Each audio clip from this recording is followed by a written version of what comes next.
Suggest करतो प्रत्येक housing सोसायटीला key to incorporate such proper arbitral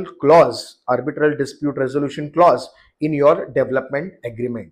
cooperative housing society एका डेव्हलपरला अपॉइंट करतं आणि डेव्हलपरला आपले डेव्हलपमेंट राईट्स असाइन करतं आणि हे सगळे टर्म्स कंडिशन स्टिप्युलेशन्स जे आहेत ते डेव्हलपमेंट अग्रीमेंटमध्ये इनकॉर्पोरेट करतं. तर त्या टर्म्स कंडिशन्समध्ये जर उद्या काही इन्फ्रिंजमेंट असेल किंवा कॉन्ट्रॅक्टमध्ये जर काही डिस्प्यूट निर्माण झाला तर ते